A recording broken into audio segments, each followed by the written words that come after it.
وەختتان وەخێر خەڵکە کوردەوار ومیدوارم لە هەر کوێ ساق و سەلامەت بن. ئەو دیبەیتەی ئەو شەومان وانەکانی ڕابەرانی ئاخیزی و ڕووداوەکانی عێراقە. من محاولەکەم بۆ یاران ئاخێز و ئەوانەی کە قەرارە ڕابەرایەتیە شۆڕش و قیام و ئاخێزە ئەم کوردانە بکەن بە چاوپێخشاندنێ بە ئەوزاع و ڕووداوگەلێک لە ڕۆژهەڵاتی نێوەڕاست و بە تایبەتی ئێستا لە بەغا ئەگوزەرێت بتوانم بەرچاوڕوونیەک بدەم بۆ ئەوانەی کە گەرەکیانە کارە شۆڕش بووەنە بەرەو. سەرەتا ئشارە بەوە بکەم کە خوێندنەوە و تەحلیلکردن و تەحلیلە دروستکردن بەرئەگرێ بە هەندێ هەڵسوکەوتی غەڵەت و ئەگەر تەحلیلە دروست نەوێت فرەیەک لە جەریانگەل ئیدئۆلۆژیگەل کە کاتە خۆی پێیان وابوو کە سەرکەوتن لە بەردەستیانە بەهۆی تەحلیلە غەڵەت و لە بین چوون.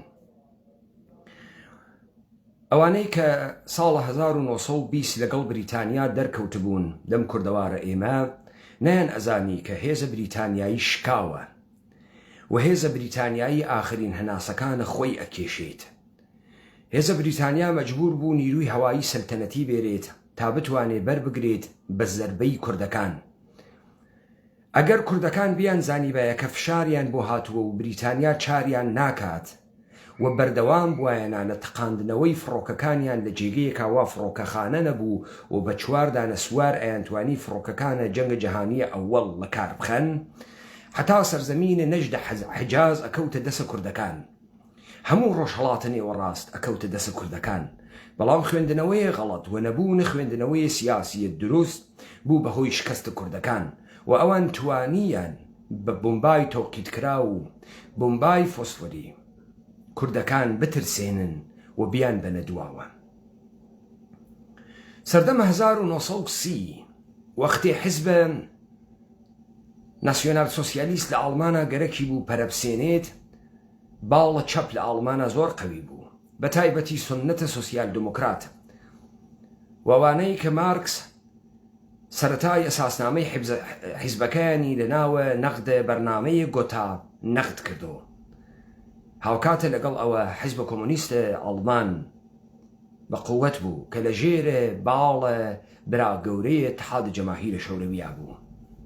خوێندنەوەی غەڵەتە ئینتەرناسیۆنالە سێ بەرامبەر بە حرەکەتە فەشیزم شکستێکی گەورەیدا بە چەپەکانە ئەڵمان. ساڵ 1932 لە هەڵبژاردنەکانە ئەڵمانە کە ئینتەرناسیۆنالە سەوم هەبوونە فەشیزمی کاتی و دەورەیی ئەدی و پێی وابوو ئەبێتە هۆی قوڵترکردنەوەی قەیرانە چینایەتی و هەبوونیان خاسە چوون ئەمە مێژوویە مەحتومە سەرمایەداریە کە لە بین ئەچێت لە گەورەبوونی قەیرانی کۆمەڵایەتیە و قەیرانی چینایەتیە. هاواهەنگی و هاودەنگیان لەگەڵ سۆسیال دموکراتەکانە ئەڵمان نەکرد. 1932 لە هەڵبژاردنە پارلەمانە نازیەکان 11 ملیۆن دەنگیان هاورد. حزب سۆسیال دموکرات 7 ملیۆن و نیوی هاورد. حزب کۆمۆنیستە ئاڵمان 5 ملیۆنی هاورد. بەڵام لە ساڵ 1933 لە پڕێکە حزب ناسیۆنال سۆسیالیستێک کە دەسەکەم گرتبوویان 17 ملیۆن دەنگی هاورد. کۆمۆنیستەکان هەر 5 ملیۆن و سۆسیالیستەکان 7 ملیۆن و ئەو دۆڕانیان بەسەرهات کە بەسەریان هات. نەخوێندنەوەی بارودۆخ دروست و تەحلیل نەکردنە دروست بە تایبەتی بۆ ئەوانەی وا لە جستەی ڕابرانە ئەم مردمە دەرئەکەون سەرنجامە شکست دروست ئەکا، سەرئەنجامە نابودی دروست ئەکا. نەخوێندنەوەی هێزە خۆت بە دروستی، نەخوێندنەوەی هێزە بەرامبەر شکست دروستەکە. بۆ ئەم تەحلیلە من ناچارم کۆرنۆمەتری بەسەر ئەوزاعی ڕۆژهەڵاتی نێوەڕاستە هەر لە شۆڕشەکەی ئێرانەوە کە ناویان یا شۆڕشە ئێران، بەڵام بە بڕوای ئێمە پارادایم شیفت بوو، یعنێ گۆڕانی دەسەڵات بوو بە بەرنامەوە بە پرۆژە لە ژێرە ناوە بە خیابان کێشانە خەڵکی ئایەتوڵڵا خومەینیان کرد بە ڕەحبەرە شۆڕشە ساختە. من کۆڕنۆمەتری تێمە سەر ئەوەی کە ئەگەر ئێمە تەحلیلە دروستمان بوایە لەم بازیەی شکست لە دوای شکست لە دوای شکست نەئەکەوتین. خوێندنەوەی ڕووداوەکانە ئەمڕۆیە بەغداد، حرەکەتەکانە موقتەدا سەدر و گرتنە پارلەمانە عێراق پێویستی بە خوێندنەوەیەکی قوڵ و ئەمیق هەست تا ئێمە لێی تێبگەین. هەر بۆیە ئێمە ئێشێ لە دەوڵەت میلەت تێبگەین، ئێمە ئێشێ لە ئیدەی دەوڵەت میلەت تێبگەین، ئێمە ئێشێ لە پرۆژەی میلەتسازی تێبگەین، ئێمە ئێشێ لەو کەسانەی کە پێیان ئێژین دەسەڵاتداران جیهانی و نظام سوڵتەی جیهانی تێبگەین، ئێمە ئێشێ لە زلهێز تێبگەین. ئەم جیهانەی یەک زلهێزی هەست و زلهێز یەک جار لە دنیا بەکار هاتووە، سوپەر پاوەر یەک جار لە مێژووە سەری هەڵداوە. ئێمە جاران گوت پاوەرمان بووگە، ڕیجن پاوەرمان بووگە، بەڵام هیچ وەخت سوپەر پاوەرمان نەبووگە. لە پاش شەڕی جیهانی دووەمەوە بۆ یەکەم جار لە مێژووە ویڵاتە متحدەیە ئەمریکا تەبدیل ئەوێ بە سوپەر پاوەر کەوێتە زلهێز. ئێمە دیاردەیەکمان بەناو زلهێزەکان نییە، ئێمە هێزی ناوچەییمان هەست، هێزی گەورەمان هەست و زلهێزمان هەست. یەک زلهێز لە جەهانە مەوجودە و ئەویش ویڵاتە متحدەیە ئەمریکاست. ئەوانەی کە بەناو مردم دەسەڵاتیان نییە و مردم کەسگەلێکی حەقیقی پەراکەندەن و لە هەیکەلێکی کۆلەکتیڤ یا کۆمەڵا دەرناکەفن و ئیرادەیان دەرناکەوێت، خوێندنەوەیەکە کە ئەتوانێتەوە بەم نەتیجە بگەێنێ هەر جەریانێک کە لە ناو دڵە مردمانەیتە دەرەوە و هەدەفی و دەرخستنە هەیکەلە مردم نەبێت، ئەبێت بە حیزب و بزوتنەوە و سەکت و فرقەیەک کە بەشێک لە خەڵکانە کۆمەلگا لە خۆی ئەهاڵێنێ، بەڵام ناتوانێت تەمامە کۆمەلگا لە خۆی بەهاڵێنێ. یەکێک لەو سەبەبانەی کە چەپەکان لە ئەڵمانە بەرامبەر بە فاشیستەکان دۆڕیان ئەوە بوو کە چەپەکان بڕوایان بە شەڕەچینایەتی بوو، بەڵام فاشیستەکان بڕوایان بە نەتەوە بوو و نەتەوە هەمووی خەڵکە و کۆمەلگا لەبەرەگرێ. بەڵام شەڕەچینایەتی بورژوازی و وردە بورژوازی لە بەرامبەر پرۆلەتەرا ئەنێت، کۆمەلگا ئەکاتە دوو بەش، پرۆلەتاریا و بورژوازی، و فاشیستەکان توانیان بەسەریانە سەرکەون. ئەگەر بگەڕێنەوە ناوچەی ڕۆژهەڵاتە نێوەڕاست یەک شت ئێشێ فەرامۆش نەکەین و ئەویش ئەوەسە کە من بە کۆڕنۆمەتری تێمەسەری. ئێمە لە دنیایەکە قەرارمان گرتگە کە ئێمە بەناوە کورد و کوردێک کە کراوین بە قەوم دەسەڵاتێکی گشتی لە خۆمانە ناوێنین، بەڵام میلەتگەلی دروستکراوی ئەبستراکت بەناوە عێراق، ئێران، تورکیە و سووریە ئیرادەی خۆیان لە مؤسساتە ئەوێننەوە کە ئەڵەی خەڵکە ئێران خەڵکە ئێرانێ مەوجود نییە، مەگەر لە هەیکەلە جمهوری ئیسلامی و مؤسساتەکانیە، لە بازاڕیە، لە بوروکراسیە، لە دەستگای دادیە، لە مەجلسە شۆرای ئیسلامیە، تورکیە هەروە. بەڵام ئێمەیە کورد ئەوەندەیان چکۆلە کردوینەتەوە کە دەبێ ئیرادەیە کورد دەربکەفێت لە ناو ئەو حیزبگەلەی پارتی و یەکێتی و پەکەکە کە ئەمە ئادرسە غەڵەتدان بوو بە کورد. ئیرادەیە مردمە کورد هیچ کاتێ لە دەرەنجامە مشت و مڕێکی کۆمەڵایەتیە بە هاتنە دەرەوەیە ئینسان گەلێ کە ببن بە دەنگە خەڵکی نەنوێنەرایەتیکەن، خەڵک بن و دەنگ هەڵبڕن. دەنگە خەڵک لە دەمە ئەوانەوە بێتە دەر لە دانەدانە یەکتری بگرن، کەواتە ئێمە ئەگەر نەمانتوانی بە مؤسسات تعبیر لە ئیرادەی گشتی بکەین، بە دانەدانەی لە شەکانە ئینسانەکانە ئەم سەرزەمینە ئەتوانین تعبیر لە دەسەڵاتی گشتی بکەین.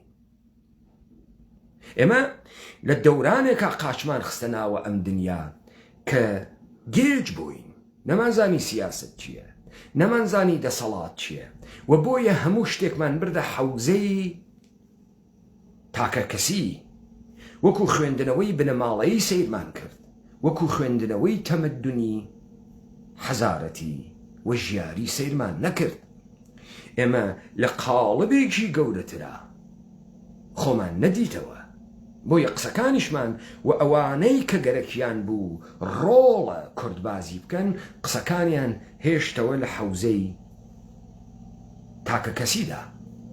وەختێ باسی دوژمن ئەکرێت لە حەوزەی سیاسەتا، دوژمنی تاکە کەسی نییە، دوژمنی شەخسی نییە تا من ڕقم لێی بوێت یا حەزی پێ بکەم. دوژمن ئەوە نییە کە زەرر لە من ئەگەێنێ لەباری ئابووریەوە، دوژمن ئەوە نییە کە لە ئەستاتیکەوە قێزەونە، دوژمن ئەوە نییە کە لەباری ئەخلاقیەوە شەڕی مطلقە، بەڵکو دوژمنی سیاسی ئەتوانێت سوودیشە پێ بگەێنێت، ئەتوانێت لەباری ئەخلاقیشەوە شەڕی مطلق نەبێت و ئەتوانێت لەباری ستاتیکیشەوە قەڵبەزەن و ناشیرین و بێفەڕیش نەوێت. ئەم دەرسگەلە و ئەم وانەگەلە نادرێت و لە هیچ زەنکۆیەکا نادرێ بە کەسێکی تر. کەسێک کە ئەڕوا علومە سیاسی ئەخوێنێت دیپلۆماتی لێ دروزەکەن، ڕابەرە سیاسی، ئەلیتە گەورەیە سیاسی لێ دروست ناکەن. ئەلیتە گەورەیە سیاسی لە پرۆسسێکە لە ناوە هەڵ کۆمەڵگایەکە بە تەعدادێکی کەم تێتە دەرەوە. بۆیە بریتانیا یەک چرچی لەداتە دەرەوە کە بتوانێت لە بڕهەیەکی حساسی تاریخیە بڕیارێکی دروست بدات و بتوانێت لە قەیرانێک دەسەڵاتە خۆیان سەر بخات. خۆ یەکەم وانە ئەوەسە کە ئەمانەی کە بەناوە دەسەڵاتە ئینسانی مەوجودن ئیرادەیەکی ئەوتۆ نین وەکو ئەو پێناسەیە کە لەخوا ئەکرێ کە هەر قسەیە بیکەن وەکو کون فەیەکون ببێت. بەو معنە نییە هەموو شتێک ئەزانن، بەو معنە نییە تەمامیەتی ئیرادەی خۆیان ئەتوانن بن بەسەر دنیا، بەو معنە نییە کە هەر پلانێکیان داڕشت ئەو پلانە جێبەجێ ئەکەن. دەبێ بزانی ئەوان سەرەتا وەختێ پلانێک دائنێن و تێنە ناوە ساحەکە دەیان جار ڕواڵەتە پلانەکانیان ئەگۆڕێت. ئەوە هەبوونی هێزێکی خوێنەری سیاسیە کە ئەتوانێت پلانەکان بەمان بگۆڕێت، استراتیژیەکان بەمان بگۆڕێت. ئەگەر نمونەیەکی تر بێرمەوە، ساڵە 2006 وەختێ زاڵمای خەلیلزاد نووری مالکی کەشف کرد. نووری مالکی کەسایەتیەکی بەناو بانگی ناسراو نەبۆ ئەمریکا بوو، نەبۆ خەڵکە عێراق بوو، نە دیاردەیەکی مهم بوو. نووری مالکی کاغای زاڵمای خەلیلزاد معرفی کرد بە جۆرج دەبلیو بۆش. ساڵهای ساڵ جۆرج دەبلیو بۆش نووری مالکی ئاموزشدا چۆن ڕەهبەرایەتی بکات، نەک سەرۆک وەزیرانی. دەبوایە ببوایە بە ڕەهبەرە عێراق، دەبوایە بیزانێ چۆن حرەکەتەکە و هەڵس و کەوتەکە. هەر بۆیە ئەم جۆرە پەروەردەکردنە لە کادرە گەورەیە ئینقلابی بۆ خەڵکە کورد واجب و پێویستە، چون ئێمە بەرەو پلانگەرە جۆرا و جۆر ئەچین. ئەگەر بێمە سەرە کۆڕنۆمەتری باسکردنە ئەوزاعەکە کە بتوانێ ئەمڕۆ بۆ ئێوە بخوێنێتەوە، ئێشە ئێمە بزانین ئەوەی ئەیبیسین لە ناوە میدیاکانە ئەوە نییە کڕوو ئەدات، بەڵکو میدیاکان ئەوانە بۆ تۆ باس ئەکەن و تەبلیغی ئەکەن و گەورەی ئەکەنەوە، بە تایبەتی میدیاکانە غەربی کە هەدەف و مەبەستی ئەوانەسە لە چەسپاندنە سیاسەتگەلێک کە ئەیبەنە بەرەوە. لە دەهەکانە هەفتاکانە لە یاڵەتە متحدەی ئەمریکا کابرایە کاتە دەرەوە بە ناوی هێنری کەسنجەر. هێنری کەسنجەر جوولەکەیەکی ئەڵمانی بوو کاتە خۆی کە کۆچیان کرد بۆ یاڵەتە متحدەی ئەمریکا. هێنری کەسنجەر باوەڕی بە سیستەمێک هەبوو کە شەڕ سیاسی بۆ هەمیشە بنێتە کنارەوە، سیستەمێکی ئستەیبڵ، سیستەمێکی سەقامگیر کە بتوانێت ئەم جیهانە لە ناوە خۆیان جێبکاتەوە و عەلا ڕەقمە ئەوەی کە تەزادەکان مەوجودە، عەلا ڕەقمە ئەوەی کە شەڕەکان مەوجودە، نظام سوڵتەی جیهانی ناگۆڕێت.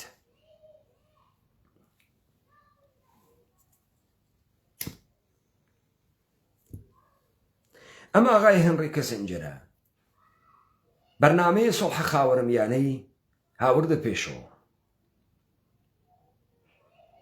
ئەو وەختە لە ناوە ڕۆژهەڵاتە نێوەڕاستە شتێک هەبوو بە ناوە ناسیۆنەلیزمە عەرەبی کە دەنگدانەوەی داوە لە ناوە تێزەکان و حرەکەتەکانی جەمال عەبدولناسرە. سووریە و عێراق بە سوورەتە دیفاکتۆ لە ناوە ئەم ناسیۆنەلیزمە عەرەبیە و عروبە خۆیان دیتەوە. ئەوە بوو لە شەڕە شەش ڕۆژە جەمال عەبدولناسر شکستی خوارد، سەکتەی کرد و مرد. نەهلەی دووەمە ناسیۆنالیزمە عەرەبی و عروبە دەستی پێکرد لەسەر تێئۆریەکانە میشل ئەفلەق.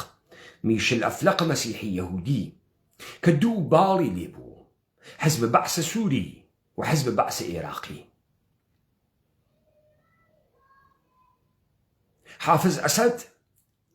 حافز ئەسەد عەلەوی نەیتوانی لە بەرامبەرە هەیکەلە سەدام حسێنە کەوە دەرخەرە ناسیۆنالیزم و عەرەبی بوو خۆ بنوێنێ. بۆیە سەدام حسێن بوو بە ڕقیبێکی جددی حافز ئەسەد. یاڵەتە متحدەی ئەمریکا توانی شەڕە ئیسلام و یەهودی تەبدیل بکات بە شەڕە عەرەب و ئیسرائیل و وردە وردە لە پرۆسسێکا بیکا بە شەڕە فلستینیەکان و ئیسرائیل. هەرمی کەسنجەر لە 1970 پیشنهادە سۆڵحی برد بۆ حافز ئەسەد. حافز ئەسەد قبولی نەکرد، وعدی نەدا و تیبیری لێکەمەوە. هاوکات هێنری کەسنجەر ئەنوەر ساداتە جێگرە جەمال عەبدولناسری وادارە بە سۆڵح کرد لەگەڵ ئیسرائیلە و ئەنوەر سادات چووە ناوە کنیسەی ئیسرائیل. لە گەڕانەوەیە ئیخوانیەکان کەسێک بە ناوی خالد ئیستانبوڵی لە ڕژەیەکی سەربازیە ئەنوەر ساداتی تەرۆر کرد تا حوسنی مبارەک بێتە سەرە دەسەڵات. عەمەلەن هەیکەلە میسر لە بازی خارج بوو. هاوکاتە لەگەڵ ئەمە بازیەکە وا بڕی خوارد کە شاه لابووەن و ئایەتوڵڵا خومینی بێرن تا دوو اتفاق بکەفێ. یەک، تەمامیەتە دوژمنایەتیە تاکە ئیسرائیل بکەوێتە ئەستۆی سەکت و فرقە نە ناسیۆنالیزم. بۆیە ئایەتوڵڵا خومینیان کرد بە نوێنەرە فرقەسازی لە ناو ڕۆژهەڵاتە نێوەڕاستە و شیعەگەری بە ئایەتوڵڵا خومینی دەستی پێکرد.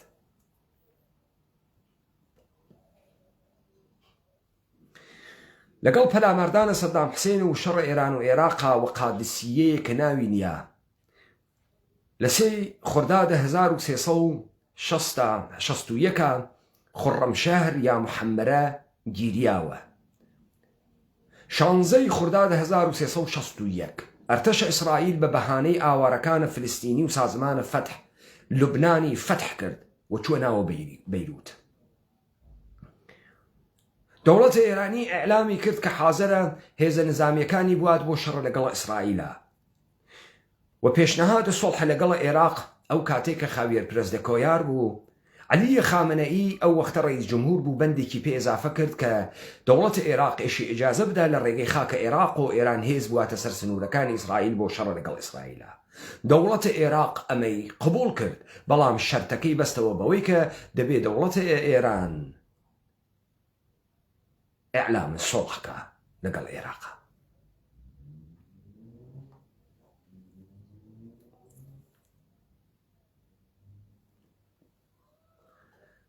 بۆ ئەوەی کە ئینحسارە شەڕە ئیسرائیل بکەوێتە دەسە شیعەگەری و حافز ئەسەد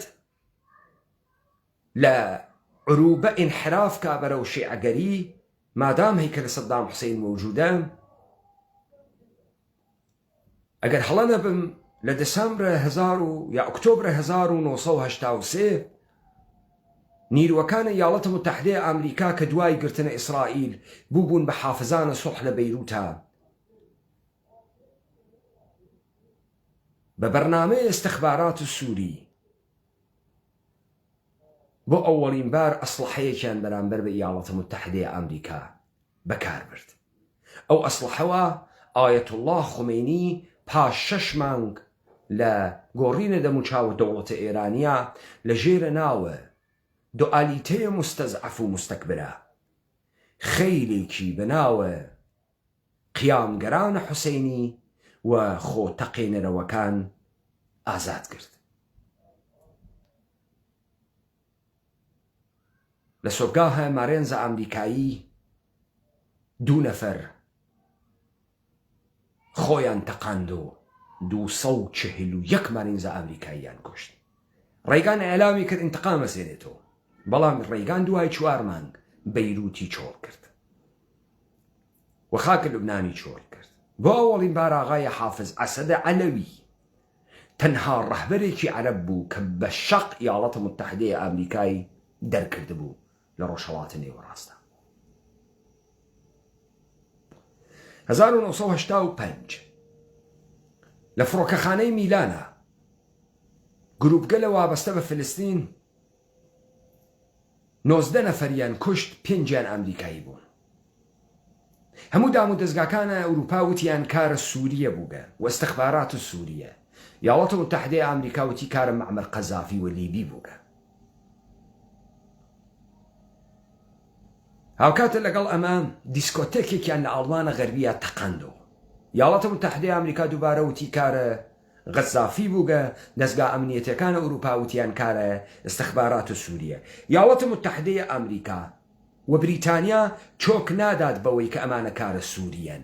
بۆ نایدا لەبەر خاتری ئەوەی کە کەرێکیە ناسیۆنالیزمە عەرەبی لەبین بوات تا شەڕە یەهودی و ئیسرائیل بکەوێتە ئینحیسارە شیعەگەری نە ناسیۆنالیزمە عەرەبی. مەعمەر قەزافیش کە ئیزۆلە کریا بوو لەلایەنە جەهانە عەرەبیوە، کتێوە ئەخزەرەکەی و کتاب الئەخزەری کەسێ نەیە خوێندەوە، هەچ کەسیش باوەڕی نەیەکرد پێی، حەزی کرد بە ئەم گەورەکردنەوەیە تەسویرە مەعمەر قەزافیە لە میدیاگە لە جەهانیە. یاڵەتە متحیدەی ئەمریکا حەملەی کردە کۆشکەکەی قەزافی و قەزافی ئەلامی کرد کە کچە ئەدابت کریاگەکەی یا ئەوەی کە بە کچێنی قبوڵی کردبوو بە کچە خۆی قبوڵی کردبوو کوژیاگە لەم هێرشە سەربازیەی یاڵەتە متحیدەی ئەمریکا.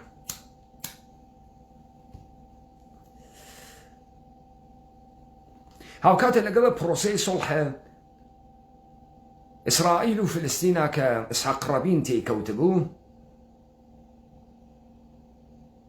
لە جەریان ئەم پرۆسەسە هێزەکانە ئیسرائیل لە نەوەدەکانەوە کشانەوە لە تەمامیەتە خاکە لوبنان و جنوب لوبنان. کاتێک کە یاسر عەرەفات تووڕە بوو و وتی بۆ ئێمە دەرکەفت کە هێز چەک لە دموکراسی و دیپلۆماسی دروستەرە و ئێوە ئەمتانە بە ئێمە سابت کرد. ئەو کاری تەقینەوەیە مارێنزەکانە ئەمریکایی کارە حیزبێکی تازە تەسیس بوو بەناوە حیزب الله لوبنان. هەرو سەروبەندە کەسێک بوو بەناوە ئەمام موسای سەدر. ئەمام موسای سەدر دەستگا ئەستەخباراتی سووری و ئێرانی لە بینیان بردنیانە لە قەزافی، ئەمەشیان نیامل سەر قەزافی.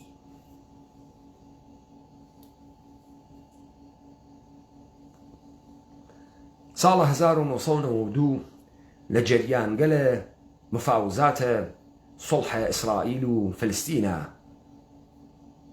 کە تائبە عیزەتدین قەسام پاسەوانێکی سنووریان دزی و کوشتیان. بەو بیانوە ئیسرائیل 415 نەفەر لە نیروگەلە جەدید و تەسیسە حماسی گرت و بردی لە جنوب لوبنانە بەریدان، یانێ تەبعیدی کردن بە گوێرەی خۆی. ئەم 415 کەسە لە جنوب لوبنانە حیزب الله لوبنان ئاموزشیدان بۆ خۆتەقاندنەوە. بۆ ئەووەڵین بار لە دنیای تەسەنونە عملیات خۆکوژی لەلایەنە حەماسەوە دەستی پێکرد.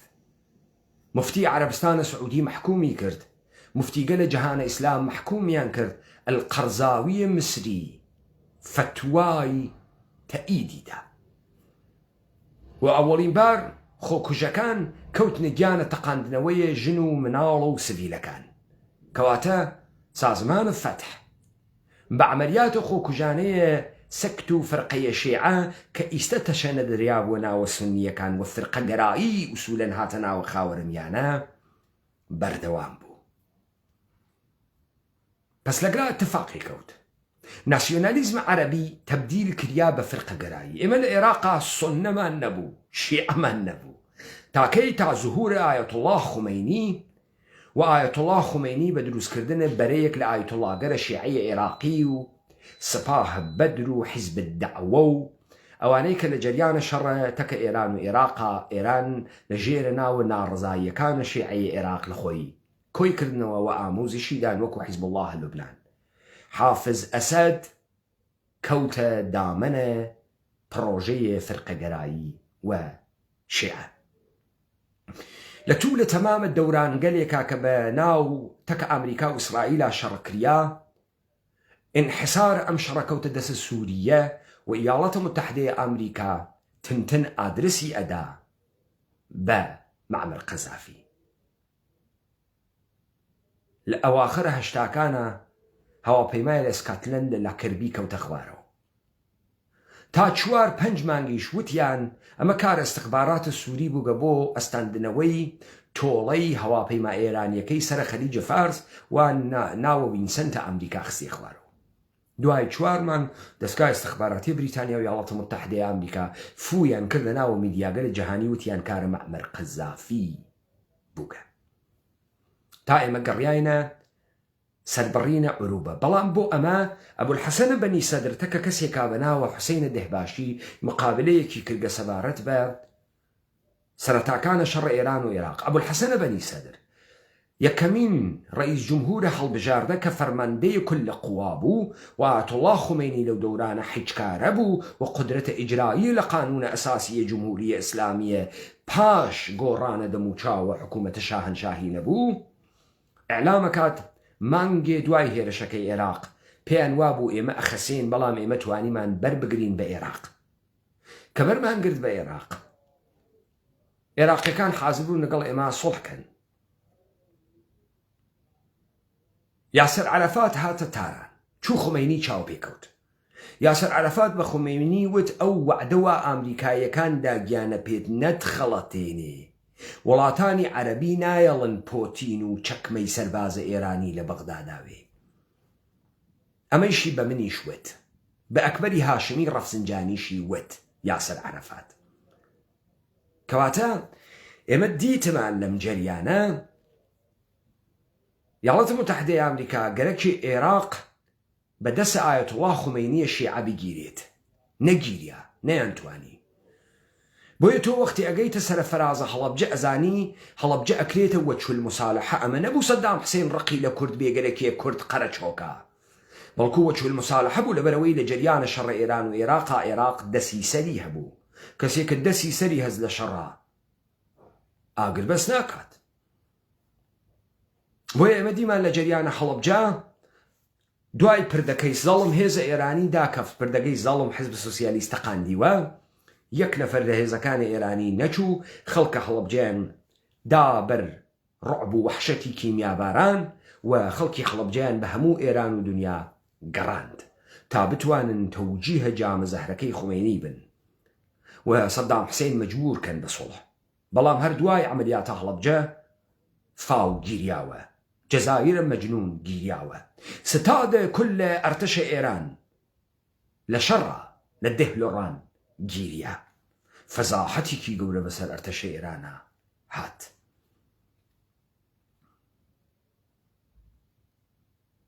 24 تیرە 1367 بێتەقاندنی یەک فیشەک لەلایەنە ئەرتەشە عێراق و تەواوە منتەقەیە هەڵەبجە و سەدە دەربەری خان لەلایەنە هێزە ئێرانیەکان و چۆڵ کریا. 27 تیرە 1367 قەتنامەی 598 ئەمزا کریا. 31 تیرە 1367 دوای قەتنامەی 598 ئەرتەشە عێراق تا جادەی محەممەرە ئەهواز چوو و دووبارە ئەمانەی گەمارۆ داوە تا سەرحەداتە گرتنەکانە دەستپێکەکانە شەڕە ئێران و عێراق چوو. دوای ئەوەی کارتەشە عێراق هێزی کێشا دەرەوە سازمانە مجاهدینە خەل لە عەمەلیاتە فرووق جاودانە حتا تەنگەی چوارزەوەرە کرماشان هات و مجاهدینە خەلق ئەیتوانی تا تاران بگرێ بەڵام هەڵەگە لە نظامی کرد. دوای ئەوەی کارتەشە عێراق کشایەوە دەها هەزار کیلومتر مربع لە خاکە ئێران لە ژێرە دەسە عێراق ماوە، وەکو دەشتە زەهاو، وەکو قەسر شیرین، وەکو دهلۆڕان، وەکو مەیمەک، وەکو نەفتەشار گشتی لە دەسە عێراق ماوە. کەی عێراقەمانەی چۆڵ کرد؟ عێراق ساڵە 1369 لە جەریانە شەڕە کۆیتا هێزەکانی لە خاکە ئێران کێشا دەرەوە. ئەمە بۆوت تا بزانن عێراق دەستی سەری بوو لە شەڕەکانەی دۆڕاند، ئێران دۆڕاندی. بەڵام یاڵەتە متحدەی ئەمریکا عێراقی وادارە بە سوڵح کردەکە ئێرانە تا سەدام حسێنی لە ماجەرای کۆیتا خەساند. لە ساڵە 91 تا 2003 دەیان جار تەمامە پێگەگە لە نظامی موشەکی دفاع هەوایی عێراق نابود کریا، تەمامە چەکگە لە قورسە عێراق نابود کریا، تەمامە تۆپگە لە دووربڕدە عێراق نابود کریا. هێزە هەوایی عێراق خەسێنریا، هێزە دفاع هەوایی عێراق خەسێنریا لە ژێرە ناوە بازڕەسگەرە ئومەم المتحدە.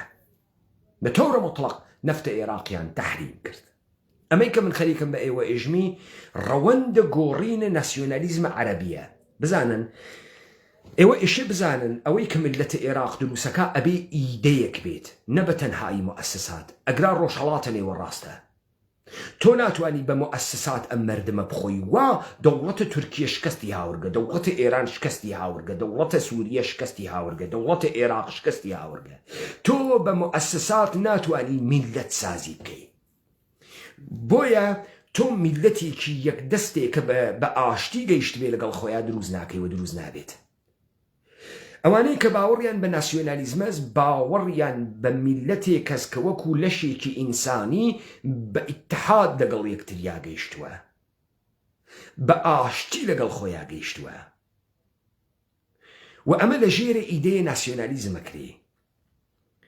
29 وڵاتە عەرەبی یا 30 و خوردەی وڵاتە عەرەبی ئیتحادێک لە پەیکەرە ئوممەی عەرەبی یا دروست ناکات.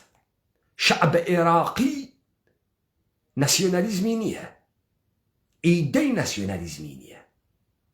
ئیدەی عەرەب ناسیۆنالیزمە عەرەبیە و ئیدەی عەرەب تەمامە سەرزەمینەکانە عەرەبەکان ئەگرێتەوە. تا ئەگرا بزانن ناسیۆنالیزمە عێراقی لەگرا کوتیا، عەرەبی کوتیا، ناسیۆنالیزمە عەرەبی گۆڕیا. جمهوریە ئیسلامیە ئێران بوو بە دوژمنە ئینحیساری ئیسرائیل. خاوەرمیانە ڕۆژهەڵاتە نێوەڕاست فرقەگەرایی ئیسلامی تێهات و لەم فرقەگەراییە سنی لە بەرامبەر شیعە ئەیدۆڕێنێ. شیعە کانون متەمەرکزە، مەرجعیەتی هەست، بەڵام سنی نێسی و هەر کەسێ ئەتوانێ قەراعەتێ بکات. بۆیە لە جەهانە تەسەنونە بنیادگەرایی ئیسلامی ئەبێ بە شەڕە گشت کەسێک بەرعەلەیهە گشت کەسێک.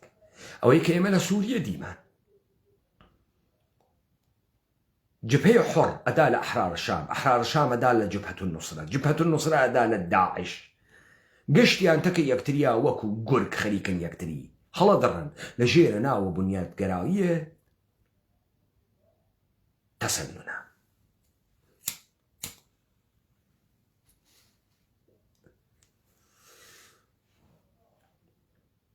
بۆ ئەوەڵین بار یاڵەتە متحدەی ئەمریکا دوای جەنگی جەهانیە دووەم و شەڕە سارد و ڕۆخانە اتحاد جەماهیرە سۆسیالیستی حیزبگە لە چەپ و جێرانگە لە چەپ لە سەحنە خارج بوون. چهرەیە ڕەهبەرە کاریزماتیک و ڕەهبەرە ئینقلابیە کە بتوانێت بە ئیدە جەهەن بگۆڕێت و ڕەهبەرایەتی بکات لە بینیان برد تا لە چوارچێوەیە جێریانگەلێ. بێسەرە، بێ ئیدئۆلۆژیە، بێڕوانینە، بێ ئەڵتەرناتیڤە، بە شوێنە کۆکردنەوە دەرخستنە جۆرێک لە ئەعترازات بن لە ژێرە ناوە ئینقلابگەرە مەخمەلی کە لە وڵاتان ئەوروپای شەرقیا کردیان و پاشان بە تۆڕە کۆمەڵایەتیەکان لە جەریانە جنبشە واڵستریتا خۆی دەرخست. جنبشە واڵستریت لە دوای بحرانە 2008 خۆی دەرخست، بەڵام توایەوە بۆ لەبەرەوەی بەرنامەی نەبوو، لەبەرەوەی هەدەفی نەبوو، لەبەرەوەی جەهەنبینی نەبوو، لەبەرەوەی نەی ئەتوانی بە ڕەهبەرایەتیەک بنیادە ئەوەی کە گەلێکێسی بیگۆڕێت لە بینی وە. ئەم کۆپیانە هاوردە ناوە جەهانە عەرەب بە تونس دەستی پێکرد لە پڕێکە وتیان بە ئینقلابە فەیسبووکی خەڵکە مسر هاتە ناوە خیابان و مەیدانە تەحریر، هێزە پۆلیسە و هێزە سەرکوتە مسر، هەرە و هێزەی کە ساڵێکی بەعد خەڵکی دابەرە فیشەک، تەرەفدارانە ئیخوانی دابەرە فیشەک، خەڵکی تری نەدابەرە فیشەک، و خەڵکات وتی الشعب يريد إسقاط النظام. ئەمە گشتی هدایەت شدە بوو. حسنی مبارەکیان گرت، بەڵام ئەم خەڵکە چون بێسەر بوو، بێ ئیتحاد بوو، بێ بەرنامە بوو، ئیخوانیەکان توانیان لە پرۆژەی انتخاباتە بیوەنەوە و مورسی لە ئاستینە خۆیان دەربێرن. هەر ئەو خەڵکەی قاهرەوە تۆقان لە ئیخوانیەکان هاتنە شەقام وتیان نەمان گەرەکە. ئەمە بووە دەستاویزێک کە یاڵەتە متحدەی ئەمریکا، عەرەبستانە سعودی، عەبدولفەتاح سیسی لە ئاستین دەربێرن، مورسی بگرن و مورسی لە زیندانە بکوژن. هاوکاتە لەگەڵ ئەمە سووریە ئاخرین نەفەسەکانی لە شتێک بەناوە ئینقلابێک کە مردم کردیان هدایەت کریا بەرەو فێڵد ئستەیت بوون و بەتەورە کولی چهرەیە سووریەیە عروبە تەبدیل بوێ بە چهرەیە سووریەیە شیعە. یاسر عەرەفات لە کاتە هاتنی بۆ ئێرانە ساڵە 59 بە خومینی ئێژێ کەمەربەند سەوزە شیعەیە کە ئەمریکا وعدەی پێداگە باوەڕی مەکە ئیمکان پەزیر نییە، بەڵام کەمەربەند سەوزە شیعە تەکمیل بوو. یاڵەتە متحدەی ئەمریکا سەدام حوسێنی لە ساڵی 2003 خست. یەمەن خریا بەردەسە ئێران بە بەهانەیە بەهارە عەرەبی، سووریە خریا بەردەسە ئێران. ئێران حیچکارەز ئێران نوێنەرایەتی ئەکا دەوڵەتی یەهود جەهانی کۆرپۆرەیشنە ئێرانی. ئەمە بەم معنە نییە کە ئەمانە خوان، ئەمە بەم معنە نییە کە ئێمە ناتوانین ئەمانە بخەسێنین و بیخەین بۆیە خەریکین ئەی خوێنینەوە بزانین لەگەڵ کیا تەرەفین. ئەگەر ئێمە پێمان وابێ کە شیعەگەری بە ضد ئیاڵەتە متحدەی ئەمریکاس بازیە ئەمریکامان خواردگە، ئەگەر پێمان وایە ئایەتوڵڵا خومینی بەرساختەیە ئەمریکا نەبوو بازیە ئەمریکامان خواردگە، ئەگەر پێمان وایە دەوڵەتە ئێرانی دەوڵەتێکی مقتەدری قدرەتمەندە و ئەتوانێت تەعمیلە ئێرادەی خۆی بکاودەسی وا لەقنە تەمام ئەم جەریاناتە هەڵەیەکی گەورەمان کردگە هەسی، بەڵام ئەو قدرەتە نییە. ئێرادەیە مردم بە خوێندنەوەی دروست و ڕەهبەرایەتیە دروست تەمامان بازیگەلە ئەشێوێنێت. ئەگەر لەگرا تێگەیشتین گوریزێک ئەدەم بە جەریانە 57 ئێران. ساڵە 1357 ئێژەن لە ئێرانە خەریکە ئینقلاب ئەکرێت، شۆڕش ئەکرێت. بە کامە بیانوو؟ بە بیانووی ئەوەی کە کەسێک وابەستە بە حەمەڕزای پەهلەوی لە ڕۆژنامەیەکا بەناوە کەیهان ئەگەر ئەشتبانەکەم مەقالەیە چاپەکە تەحتە ناوە ئرتجاع سوور و ڕەش، ئیتحادە ئیسلامیەکان و کۆمۆنیستەکان و حەملە بە ئایەتوڵڵا خومینیەکە. ئەمە ئەبێتە سەبەب ئەوەی کە لە ئێرانە تەرەفدارانە ئایەتوڵڵا خومینی مەرجعی عالی قەدرێکی شیعە ناگەهان بڕژێنە ناو خیابان لە قۆمە و تەزاهورات بکەن. ساڵە 56 دەیە 56 ئایەتوڵڵا خومینی کەس نایناسێت. ئەم نامە کولەن مەجعولە. سادق و قوتبزادە ئێژێ خومینی تا بەهارە 57 کەس نەیەناسی، لە مستەنەدەکاوە BBC دروستی کرد. و من خومینیم کرد بە خومینی. هەچ کەسێ نائێژێت تا فەرازێک کە ئەگاتە 57 هێزە سەرکوب شاه کێ لە کاریەخە؟ هەچ کەس. خەڵک تێتە خیابان چیەکە؟ چەپڵە لێدا. شعارەکان ئەوڵی ئینقلاب ئێران تەماشاکەن، شعارگەلێکن بۆ پێکەنین، گۆرانی و قەتع گۆرانی و بەڵام هەموو شعارەکانیان کۆ کردگەسەوە و بە بازنەماییکردنێک و کەڵگرتن لە میدیای جەهانی. ئایەتوڵڵا خومینی ئێژێت کە شاه قەیرە قانونی لە ئێرانە خەریکە حکوومەتەکە تا ئیگەیەنە فەرازە دەیە 1357 الولايات المتحدة أمريكا توسط جنرال حایزر بشاه فشار تێرەیە کە ئێران بەجێ بێڵێت. شاه بە پێشنەهاد ئەوان شۆرای سەلتەنەت دروستەکە. خمینی دەست بەجێ ئیعلامەکە شۆرای سەلتەنەت غەیرە قانونیە. توجه بکەن خمینی بە عنوانە ڕەهبەرێکی شیعە لەگرا بە زمانە قانون قسە ئەکا، بە زمانە شەڕە بەنی قورەیزە قسە ناکە، بە زمانە قانون و یاسا قسە ئەکا. و ئێژێ شاه یاسای مەشروتە ناواتە بەرەوە و ئینسانێکی مستەبد و دیکتاتۆرە. تارانی یەکێک لە کاربەدەستانی شۆرای سەلتەنەت ئەکێشێتە پاریس تا لە پاریسا تارانی ئیعلام کا شۆرای سەلتەنەت غەیرە قانونیە. تا ئایەتوڵا خمینی لە حکومێکە دەوڵەتە موقت دروستکە. ئایەتوڵا خمینی نە تەنزیماتی هەست، نە سازمەندەهی هەست، نە هێزە موسەلەحی هەست. ئێران لە یەک ناپاشێت تاکەی تا 22 بەهمەنی 57 کە ئەرتەشە ئێران ئیعلامە بێتەرەفیەکە و ئەرتەش ساڵم لە ناو پادگانەکانە ئەمێنێتەوە، دەستگای سەرکوب شالەکانە کەوتگە. خمینی بە قانون تێتە بەرەوە و دەوڵەتە موقت تا جێبەجێکردنە فۆرمە جەدیدە حاکمیەت مەسئولیەتی هەست بە کەڵگوەرگرتنە لە قانون بە گوزارێکی دموکراتیک بەرەودانانە هەیکەلە دەوڵەتە تر بڕوات. ئایەتوڵا خمینی بە دروستکردنە حیزب دموکرات و کۆمەڵە و تیارکردنیان لە بەرامبەرە ئەوانە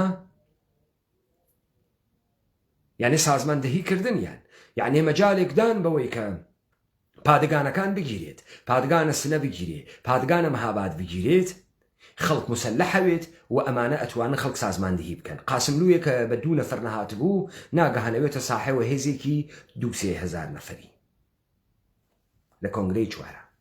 جەمعیەتەکان لە تەریق جەلالە تاڵبانی و خاندانە مهتەدی و ئەلکێ بە یەکۆ لە ژێرە ناوە کۆمەڵەیە شۆڕشکی ڕەزەحمەت کێشان. تا ئایەتوڵا خمینیەک کە ڕەهبەریەتە ظاهرەن معنەوی انقلابی بە ودەگرتگە و چووگە لە قۆمادانیشتگە و تەمامیەتە سیاسەتی داگەسە دەسە سیاست مەداران و دەوڵەتە موقەتە بازرگان لە 2 فەروەردینی 1358 ئەوێتە ساحێوە بازوویە نظامی بە بوجەیە بەیتۆڵماڵە مردمە ئێران 180 ملیۆن تومەن لە دەوڵەتە موقەتە سێنن. خمینی شەفاهەن ئێژێ بڕۆن سپای پاسداران دروستکەن. عەباسە دووزدوزانی ئێژێ وتم ئیبراهیمە یەزدی وەزیر و ئومورە خارجەیە. دەوڵەتە موقەت ئێژێ دەوڵەتە موقەت ئێشێ سپا دروستکات نە ئێمە. خمینی ئەووەڵین یاسا شکێنی و قانون شکێنی ئەکات و خمینی مجرمە بە گوێرەی یاسای ئێران لەو دەورەیە کە یاسای مەشروتە کاری ئەکرد تا گوزارە دموکراتیک. خمینی مەولودێکی حرامزادەی غەیرە ئینقلابی سپای پاسداران خۆی ئینقلابی دەکردگە. سپای پاسداران خۆ هێزە خمینی نەوگە تا لەگەڵ هێزەکانە شا دەرکەفێ تا بە 22 بەهمەنی 57 دەگەین. ئەم کارەی نەکردگە. سپاه پاسداران لە دوای ئیعلامە بێتەرەفی ئەرتەش تازە خمینی خەلە سیاسی و بۆشایی دەسەڵات دروستەکە تا فەزاکە بشێوێت و خمینی بتوانێت هێز و بازووی نظامی دروستکە وەکو چۆن لە ئینقلابە لیبراڵیەکەی 1970 حیزبە بۆلشویکێک لە ئەقەلیەتا بوو بە دروستکردنە ئەرتەشە سوور و بە بەهانەی لێدانە لە چەرمگەکان و مەلەوانانە ڕووسیە سفید و منشویکەکان بازووی نظامی بتوانێت قدرەتە سیاسی اتحاد جەماهیری شەوروی بگرێتە دەستەوە. خمینی هێزە نظامی نەبوو، هێزە سازماندەهی نەبوو. بە بیانوویە شەڕە داخڵیە کوردستان خمینی سپاه پاسداران غەیرە قانونی نامەشروع ئینقلابی کە مەوجودیەتی نییە دروست ئەکات. ئێستا سپای پاسداران لە سایتەکەی نووساگەسی سپاه پاسداران تحت فەرمانە خمینی دروست بوو. سپاه پاسداران وەکو سەگ درۆ ئەکا ئەگە کوڕە فەرمانە کەتبی خمینی ڕووکات کە خمینی دەستوری داگە ئەمانە دروست بوون. نێسیان وەختی حاکمیەتی ئێژێ من مەشروعیەت و شەرعیەت و ڕەواییە حکوومەتم هەست بەر ئەساسە قانون شەرعیەتی هەست. خمینی یەکەم قانون شکێنە. خمینی شای متهم ئەکرد بەوەی کە شا مستەبدە و قانونە مەشروتە ناواتە بەرەوە.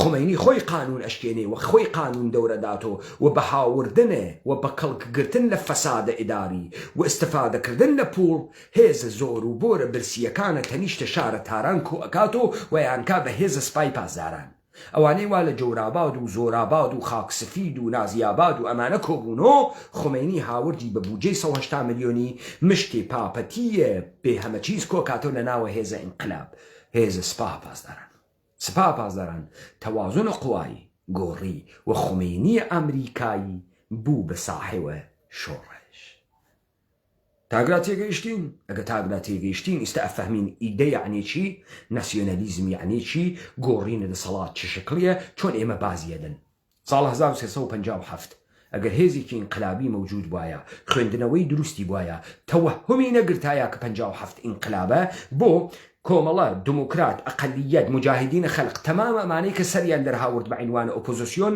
گشتیان مەشروعیەتیان لە ئینقلابە 57 دەگرن بۆیە هیچ کامێ ناژن 57 ئینقلاب نەبوو گشتیان ئێشێ بێژن ئێمە قارەمان بووین و مبارزەمان کردگە تا شامان خستگە تا شناسنامەیە تاریخیان لە ئینقلابیگەری بێت تا مەشروعیەتی حزوریان لە فەزای سیاسی بێت بۆیە گشتیان ئیجماعەن ئێژن 57 ئینقلاب بوو بۆ چون 57 دەپڕێکە ئەوانە کاتە کوڕێک دەنەمانە گشتیان سەرکوت کریا بوون و لە ناو زندانە بوون و هیچ قدرتێکیان نەبوو یەک نەفەر 57 تەحلیلی دروستی نەکرد بێژێ ئەمە ئینقلاب نییە هاتنە خیابان و چەپڵە لێدان و فیکە کێشان 4 نەفەر کوژیان ئینقلاب نییە بۆیە خەڵکی ئێران تووشی تەوەهم بوو ساڵی 1388 ملیۆن نەفەر لە تاران هاتە دەرەوە چەپڵەشیان لێدا و هەڵیشیان خستە و جمهوری ئیسلامیش نەکەوت ئەم خەڵکە پێوا بوو ئینقلابی کردگە 57 ڕووی گەسە خیابان چەپڵەی لێداگە سووریە نیشانی دا محاصرەی کاخە بەشار ئەسەدیش کریا یاڵەتی متحدەی ئەمریکا نەیهێشت سووریە بکەفێ و ئەمما بگەڕێنە سەر اتفاقاتە عێراق ئێستا عێراق کێس پس ئێمە دیمە ناسیۆنالیزمە عەرەبی لە بین چوو ئێستا بوو گەسۆ شەڕە فەرقەیی لە خاوەرمیانە کێم کارەی کرد دەوڵەتی یەهودە ئێرانی ئێمە لە عێراقا سنە و شیعەمان نەوگە ئێمە بۆ دەوڵەتە عێراقی ناسیۆنالیزمە عەرەبیمان هەست ناسیۆنالیزمە عەرەبی لە بین چوو یاڵەتی متحدەی ئەمریکا عێراقی گرت یاڵەتی متحدەی ئەمریکا وعدەیدا هێزەکانی کێشێتە دەر لە عێراق فەرماندارێکی نظامی هەنارد بە ناوە پۆل برێمەر کی بوو مشاورە دەسەڕاسە هێنری کەسنجەر بوو وەکو هێنری کەسنجەر بێ ئیحساس وەکو هێنری کەسنجەر تووڕە وەکو هێنری کەسنجەر لە سیاسەت بێ ئەخلاق پۆل برێمەر بە مەحزی هاتە بەغا دوو بڕیاری دەرکرد بڕیارە ئەووەڵ تەمامیەتە کارمەندانە حیزب بەعس و ڕەفیق حیزبیەکان لە دەستگاهە ئیداری عێراقە دەرەکرین زیاتر لە 100,000 نەفەر لە 50 تا 100,000 نەفەر کارمەندە سادە معلم ئوستادە دانشگا کارمەندگە لە بەخشگە لە خەدەماتی لە دەستگاگە لە عێراقا دەرکریان بڕیارە دووەم ئەرتەشە عێراقی باطل کریا و منحل کریا 300,000 نەفەر هێزە ئەرتەشە عێراقی منحل کریا ئاغای پۆل برێمەر ئەم کارەی کرد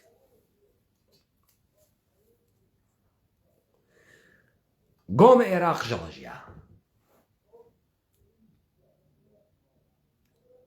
ناڕازیان تاڵەبان و قدرەت دایان لە یاڵەتی متحدەی ئەمریکا تا یاڵەتی متحدەی ئەمریکا ناتوانێت عێراق ئیدارەکە و مهمترین فرازەکانی تەقینەوەکانە بەرە سازمانە ملل متحد بوو 100 نەفەری کوشت یاڵەتی متحدەی ئەمریکا زانی غەڵەتە گەورەیەکی کردگە لە گۆمە عێراقا گیری کردگە بۆیە دەست بەجێ بڕیاریدا عێراق بخاتە ژێرە کۆنتڕۆڵە عێراقیەکان یاڵا بڕۆین کەس بدۆزینەوە لە عێراق حکوومەتکە ئەو معتەمەرە تێ هەڵدریاگە عێراقی وا دروستیان کرد لە ڤیەن و لە لندنا و لە دەوری یەکتریا کۆبوونەوە هاوردنیان وەکو چەلەبی و قازی عەلیاوەر و ئاغای مەسعود بارزانی و جەلالە تاڵەبانی دەورە مزحەکەکەیان دروست کرد و ئەو حکوومەتە مزەخرەفیان دروست کرد کە نەسرین بەروواریشیان وەکو پێشکەشیدا قازی عەلیاوەر. عێراق سەقامی نەگرت وعدایاندا کە عێراق ئەوەن بەرەو ئینتخابات یەک لە دوای یەک تەقینەوەکان دەسی پێ کرد. فەلوجە هەستا پەلامارە فەلوجەیاندا لەگرا شەڕ سەکتی و فرقەیان لە عێراقا دروست کرد و عێراقیان تەقسیم کرد بە شیعە و سوننە. بۆ ئەوەڵین بار گفتمانە شیعە و سوننە لە عێراق پەیدا بوو. موقتەدا سەدر لە خانەوادەیە سەدرەکان جوانێکی متەوەلد 1973 لەسەر دەم و دەستگاکانە مەرجعیەتە باوکی و کەسایەتیەکانی وەکو مامووی باوکی وەکو ئیمام موسا سەدرە ئامۆزای باوکی مقلدینە خانەوادەیە سەدر لە ژێر فەرماندەهیە سەدراوێسیان 2004 لەگەڵ هێزە ئامریکاییەکان جەیش المەهدیە سەدر شەڕی کرد. سەدر مەقڕە فەرماندەهیە خۆی کردە قەبرە عەلی. یاڵەتە متحدەی ئەمریکا دەورە قەبرە عەلی بمبارانە کرد زاتی نەبوو قەبرە عەلی بمبارانکە بۆیە مەجبور بوو عەلا ڕەقمە شەڕە چەند ڕۆژەیە کە کردی لەگەڵیانە ڕێکەوتن بکات. تۆ دیت ئایەتوڵڵا سیستانی و هیچ مەرجەیەکی شیعە جورعەتی نەکرد بە موقتەدا سەدر بێژێ حەقە نییە بارەگای عەلی ئیستفادە بکەی وەکو مەقڕە فەرماندەهی خۆی تڕۆ ئەکرد قاری وای بکردایە چون سەدر لە ژێرە ناوە شەڕە تەکە ئیستعمارە تەکە مەسیحی و یەهودیەتە پەنابردنە بە قەبرە عەلیە موافقەتە جەهانە ئیسلام و تەشەیوعی لە پشتا بوو و هەر مەرجعی تەقلیدی لە مقابڵە سەدر بێوسایە خۆی تڕۆ کرد چون سەرەتا سەدریان محکوم کرد بە کوشتنە کوڕە ئایەتوڵڵا خۆیی گەورەترین مەرجعی عالی قەدرە شیعە لە ساڵە 2003 کە بڕۆن بیگرن کە کێشای بەم شەڕەی 2004 نەهاتوانی. یاڵەتە متحدەی ئەمریکا لەو سەروبەندە لە ڕێکەوتنێکا کە تەکە سەدر کردی حدودی 400 ملیۆن دلار پوڵی دا بە جەریانە سەدر. 400 ملیۆن دلار. جەماعەت بەدر و فەیلق بەدر و ئەدعوە و ئەمانە حەچی نەبوون. پرۆژەیە دەوڵەتسازی لە عێراقا شکستی خوارد بنیادگە لە تەمامە دەوڵەت لە بین چوو ئیدەی دەوڵەت نەبوو. عێراقی ناسیۆنالیزمە عەرەبیان لە بین چوو بوو و ناسیۆنالیزمە عێراقیش معنای نییە تئۆریزە نەکریاگە نییە. لذا هیچ کەسێ نەیەتوانی نوێنەرایەتی عروبە بکە دەرەچیجە سەر شەڕ زەکت و فەرقەیی دەسی پێکرد. دەستگاه بوش زاڵمای خەلیلزادی هەنار چهرەیە لە عێراق بدۆزنەوە تا بتوانێت نەقشە ڕەهبەری بازی بکات و بتوانێت ملەتە عێراق دروستکە. ئای زاڵمای خەلیلزاد هات و لە ئاستینیا کابرایەکی بێناو نیشانە بەناوە نووری ئەلمالکیە بێتەجروبەیی ڕوو کرد. بوش قرار بوو لە نووری ئەلمالکی ڕەهبەر دروستکە. نووری ئەلمالکی هاوکات کە دەستی بەکار کرد یاڵەتە متحدەی ئەمریکا لە ئیدارەکردن ئەرتەشە عێراقا لە 2006 و 2007 پترایەسی هەنارد. دووبارە فرقەیە سنی سازماندەهی کریا. استخباراتە سووری لە پشتە هدایەتە ئەم جەریانیشە بوو تا چ اتفاقی بکەفێ تا شەڕە ئەمریکا نەکرێ تا جەریانە خاوەرەمیانە تەبدیلە بە شەڕە سکتی و فرقەیی بوێت تا ڕەوایەتگە لە گەورە لە بین بچێت تا ئەوە کوردیەتیان خەساند و کردیان بە قەومبازی تا عروبەیش تەبدیل بکەن بە سوننە و شیعە. یاڵەتە متحدەی ئەمریکا لە باتڵاقە عێراقا گیری کرد ناتوانێت عێراق کۆکاتۆ. عملیاتە خۆکوژیەکان وە یاڵەتە متحدەی ئەمریکا هدایەتی کرد لەگەڵ ئیسرائیلا ئیستە لە ناوە خیابانەکانە بەغا بازاڕەکانی ئەتەقاند و خەڵکە سڤیلیە کوشت نەهێشت سەقام گیر بوێت و حکوومەتی یاڵەتە متحدەی ئەمریکا بڕاتە بەرەوە. نووری ئەلمالکی کە لە پڕێکا کریاوە کوڕێک دەسی بەدەسەڵات و بە پوڵگەیی مەشیایە جێگەی پێی خۆی بتەو کردایەتەوە. لذا تۆ ئەوێنی گروپ گەلە مختلف سەریان هەڵدا. پترایس هات و مەجبور بوو جارێکی تر شروع بکات بە گەڕانە بە ناوە خیابانەکانە عێراقا. ئەو وەختە بە قەوڵە بەرنامە عومەری تورەکە و عومەری مارێن سەری دەرهاورد. گەڕانە ماڵەکانی عێراقیەکان و تورەکانە کردە سەر گشت کەسێک بە 30,000 نیروی ئزافەیە کە هاوردیان.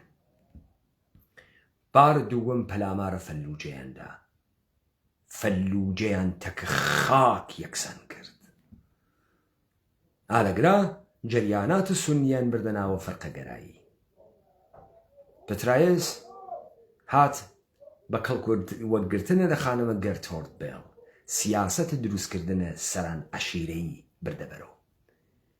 لە ماوەیەکی بچووکە لە منتەقەی فەلوجە و سونیەکانە بە خەرجکردنە $9 ملیار هێزێکی دروست کرد بە ناوە کوڕەکانە عێراق لە سونیەکان و کردنی بە هێزە مزورە ئەمریکا لە کۆنتڕۆڵکردنە مەناتەقە خۆیانە. هاوکاتە لەگەڵ ئەمە پالەت دۆلار بۆ سەرۆک عەشیرەتسازی لە عێراقا خەرج کردیە. ئەوە سەعیدەیەک لە عێراقا لە پڕێکا بوون و کوڕێک و سەرۆک عەشیرەت و وەنەوشە و دۆلارە گەورە. چه اتفاقی کەوت؟ عێراق هویەتە ملی نەماکە.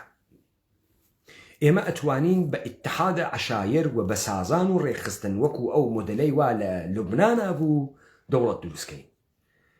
ئەو مۆدەلەی لوبنان لە 1980 تا ئێستا کلاپسی کردەگەوە. لوبنان ڕۆژە خۆشی بەخۆی وە نەیدیگە تا ئێستا قەیران لە دوای قەیران لە دوای قەیران. دووبارە لە 2008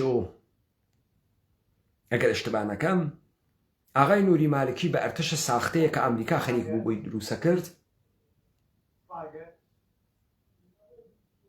لەگەڵ مقتەدا سەدر و جەیش المەهدیە بەشەڕ هات. چارە جەیش المەهدیان نەکرد و مەجبور بوون لەگەڵ مقتەدا سەدر ڕێکەون و قبول کەن مقتەدا سەدر بێتە ناوە کایەیە سیاسی عێراق. خۆ مقتەدا سەدرێکە تەکە سەقامگیریە مخالفە، مقتەدا سەدرێکە لە ئەمریکایەکان ئەکوژێ، مقتەدا سەدرێکە لە هێزە عێراق ئەکوژێ، هێزە قانونیە عێراق ئەکوژێ، تێتە ناوە پرۆسەی سیاسی. ئالەگراسە تۆ ئەوێنی ئەمریکا لە ئەمسال عەلی باپیر و موسڵمانان و ئیخوانی گشتیان بە پالەتە دۆلار تێرێ بەشدار بکات لە پەیکەرە عێراق مردار بووگا تا هەر کەسی بەشە خۆی بوات. بەڵام وڵاتە متحیدە ئەمریکا بتوانێت بە عینوانە سەرکەوتن عێراق بە جەهان بفرۆشێتەوە. بوش ناتوانێت تەرکە کابینە بکات و خۆی بە عینوانە کەسێک وا عێراقی نابوت کردگە و ئاڵۆزی خسکەسنی ڕۆژهەڵاتنی و ڕاست جێبێڵێت. لە ئاخری مانگێکا کە قەرارە دەسەڵاتەکە جێبێڵێ تێتە عێراق بۆ لای بەچەکەی نوری مالکی و گەورەی کردگە. لە کۆنفرانسە مەتبوعاتیە کە ئیمزای قەرارداد دەمانەوەی هێزەکانی ئەمریکا تا 2011 ئەکەن ئەوە بوو خەبەرنگارە عێراقیەکە هەرتک پێڵاوەکانی گرتە بوش و بوشی تڕۆ کرد. ئەمریکا لە عێراق گیری کرد بۆ چون ئەمریکا بە جمهوریە ئیسلامی ئێران عروبەی لە بین بردبوو. عەرەب ڕەوایەتی نەما و ئەمانە بۆ خاتری ئەوەی کە بتوانن ئیمپراتوریەتی یەهودی لە منتەقەکە دروستکەن بە دەوڵەتە ئێرانی ڕەوایەتی شیعەیان هاورد و لذا شەڕە فەرقەیی دەسی پێ کرد. لەگرا کوردیان کرد بە قەومی ئیتنیکی و تەمەدن و کوردیان لە بین برد و کۆمەڵی حیزبگەلیان دروست کرد کە گویان نوێنەرایەتیە کورد بکە.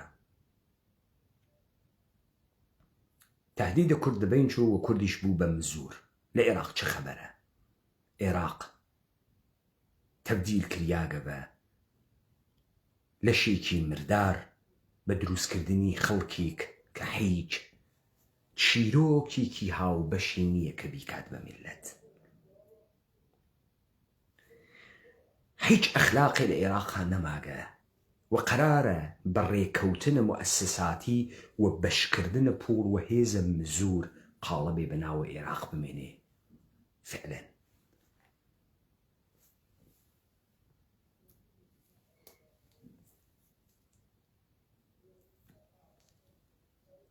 ساڵە 2003 وەختە ئیاڵات متحدەی ئەمریکا عێراقی گرت ئەسنادە استخباراتیە عێراق وانی و قەڕن معلوماتی لە ناوچەکە کۆ کردبووە گشتی دا بە ئێران حەسەن عەباسی تئۆریسیەنە سپاها پاسداران ئێژێت ئەرزشە ئەسنادە استخباراتە عێراق 1000 میلیارد دۆلار بوو یعنی 1 تریلیۆن دۆلار یاڵەتە متحدەی ئەمریکا دای بە ئێران یەک قەڵەم لەمانە طبق اعترافاتە خۆدە دەوڵەتە ئێرانی مستەنەدەکانی و سپاها پاسداران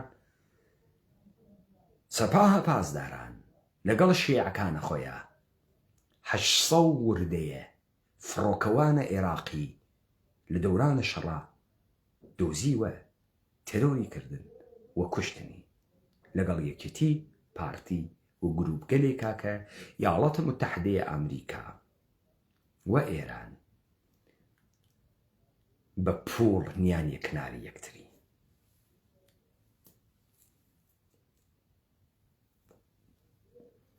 ئێستا با تەحلیلی کەین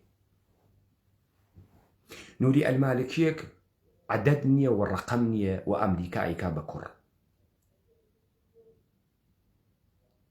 جەریانگە لە یەک لە دوای یەک بە پوڵە ئیاڵەتە متحدەیە ئەمریکا بۆ سەقامگیریە عێراق هێزە نظامیان بۆ دروستەکرێ و پوڵیان پێئەدرێ و بەعد بەشیان پێئەدرێ لە دەوڵەتێکا بەناو دەوڵەتی عێراق ئەمانە گەرەکیانە لە ژێرە ناو مؤسساتە کۆمەڵێ سەکت و فرقە کۆمەڵێ عەشیرەت و جەمعیەت نەقش دەوڵەت بازیکەن ئیمکان پەزیر نییە ئەوەی ئەمانەی لە کناری یەکتریا هێشکەس و دزی و فزیکردنە لەسەر خاکە عێراق ئەوەی داهاتی پێپەیداکەن لە فرۆشتنە مەنابع تەبیعی تا گاز و نەوت تا گومڕوکات ئەوەی بکرێت دزی پێ بکرێت دزی پێ بکرێت بۆ چون هیچ ئیدەیەک نییە هیچ مەکتەبێک نییە تا بتوانێت ئینسانی مەبدەئی دروستکات و ئەم ئیدە بتوانێت تەشەنە بسێنێت و قودرەتی سەراسەری بگرێت مەلاکانە شیعەیش ئیدەی فکتی و سەکتی و فرقەییان هەست یەک مەلای شیعە ناتوانێت ببێ بە ڕەهبەرە عێراق و تەمامیەتە مەردمە عێراق کاتە ژێرە دەسەخوای یەک عێراقی سکولار وەکو عیاد عەلاوی ناتوانێت چون ناسیۆنالیزم عەرەبی تەواو بووکە و ئێمە شتێکمان بەناوە ناسیۆنالیزمە عێراقی نییە بۆیە نەمایشە کوژیانە 6 عێراقی لە شوێنێکی گەردەشتگەریە تەوەسوتە تورکیە تەنیا هەوێنێک ئەتوانێ بوێت کە بازیگەرانە سیاسی عێراق ئەتوانن بۆ ئیتحادی عێراقی استفادەی لێ بکەن نوری ئەلمالکی بە جۆرێ مەحکومیەکە مقتەدا سەدر بە جۆرێ مەحکومیەکە نێچیروان بارزانیش بە لچێ پەڵەمە و چاوە تەماوی پڕ لە فرمێسک بۆ برادرە کەربەلاییە کوژیاگە تەوەسوتە تورکیە خۆی دەرەخا ئەمە نەمایشێکە لە فقدانە تئۆریە سیاسیە ئەمانە فکرەکەن بە پوڵ و بە مؤسسات ئەتوانن بیبەنە بەرەو ناچێتە بەرەو عێراق کلاپس ئەکاوە عێراق کلاپسی کردگە عێراق دوای لە کوشتنە هەیکەلە عروبەیە عێراق عەرەبی بەناو سەدام حوسێن کلاپسی کردگە هیچ وڵاتێکی عەرەبی بە عەرەبستان سعودی و مسر و بە ئەردەنە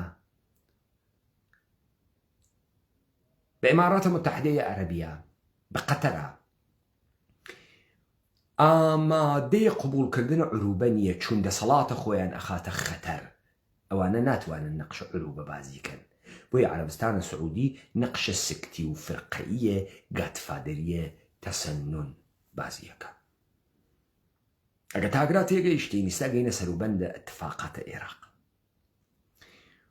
مؤسساتێکی کارتۆنی دەستکردە یەهود جەهانی بەسەر خاکە عێراق و دانریاوێ ئەگەر ناسیۆنالیزمە عەرەبیەک مەوجود بێت دەوڵەتە عێراق دەوڵەتە دەستنیشاندەیە غەربیە مەشروعیەتی نییە مؤسساتی فاسدە بۆ نەناوبردنە خەڵکە عێراق دروستکریاکە ئەمە بۆ کێوت بۆ ئیخوانیەکانی یەکگرتو موسەنا ئەمین و دوا دیوە کە ئەترسیا مؤسساتە دەوڵەتە عێراقی کە بەنەزەرە ئەو تەعبیرە لە سەروەریە دەوڵەت ئەکا بکەوێتە خەتەر ئاغایە موسەنا ئەمینە ئیخوان المسلمینیە تو لە موسڵمان دەوڵەتە عێراقی دەوڵەتە دەستنیشاندەی یەهودی مەسیحیە دەوڵەتە عێراقی دەوڵەتە بێگانەست لەسەر ئەم خاکە و ئیشێ نابوود بکرێ. ئەمە خوێندنەوەی ئەوڵ. و ئەمما مقتەدا سەدر ئەم خوێندنەوە غەڵەتەی کە ئایەت الله سیستانیە مەرجع شیعە ئەتوانێ شەڕە مقتەدا سەدر بکە غەڵەتە. مەلا ئەو ڕێبا بزانن خمینیە بەرساختە وەختی هاوردیان ئایەت الله شریعەت مەداری مەرجع عالی قەدر شیعە بوو، خمینی خەساندی و کوشتی. خامنەئی ئایەت اللهیشی نییە، هیچ قدرەت و پێگەیەکی ئاینی نییە. حوسین عەلی منتەزری مەرجع عالی قەدر شیعەی حەسر خانەگی کرد تا مرد، حەسری کرد، تەوهینی پێکرد بە هێزەکانە دەوڵەتیوە. مقتەدا سەدر پێگەیە مەرجعیەتە باوک و مامۆکانی باوکی بۆ ماگەسەوە، لە مام موسای سەدرۆ تا باوکی و مامۆکانی باوکی. ئەوانەی لە دەوری بوون سەرەتا مقلدینە باوکی بوون بە تیارکردنە دەوڵەتە ئێرانی و ئەمریکایی.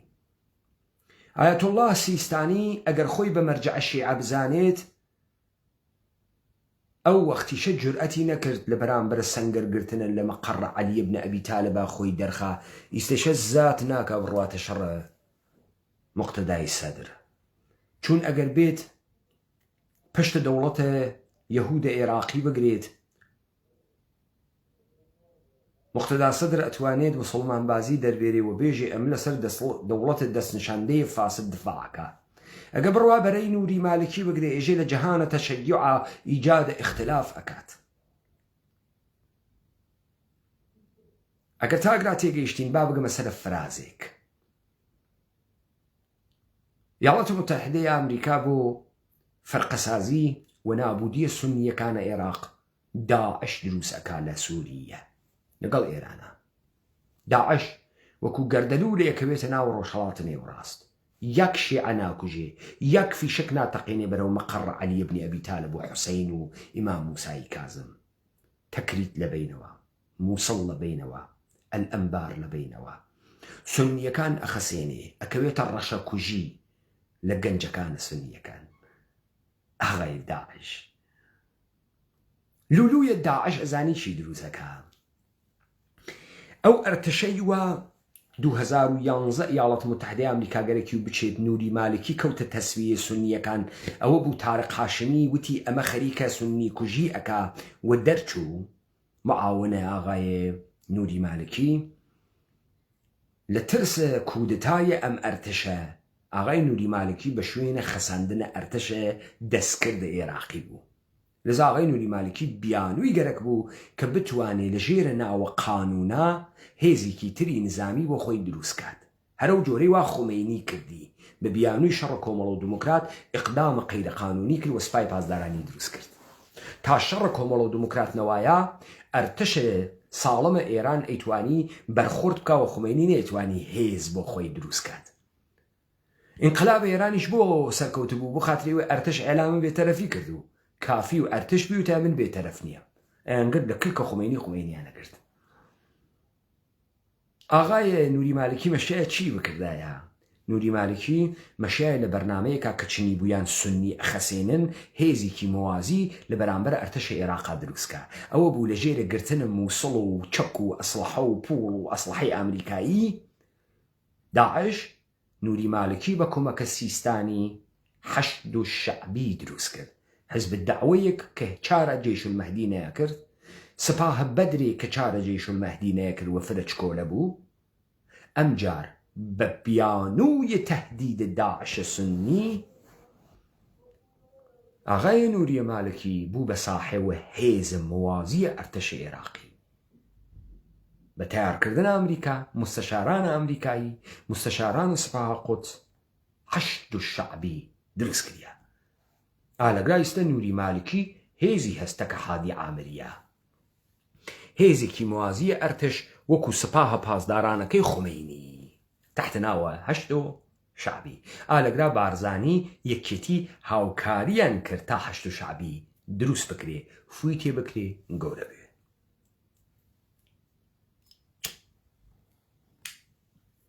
قوم عراق جلجياغا عراق ولا وضعية كلابسة سياسية failed state وكو سوريا failed state وكو إيران أوي إيراني واهيش كسو استسر كوب دولته بمحز علي خامنئي بمري وجانشيني نوي أو تراتيني ولا عراق وسوريا أكري لإيران شاكري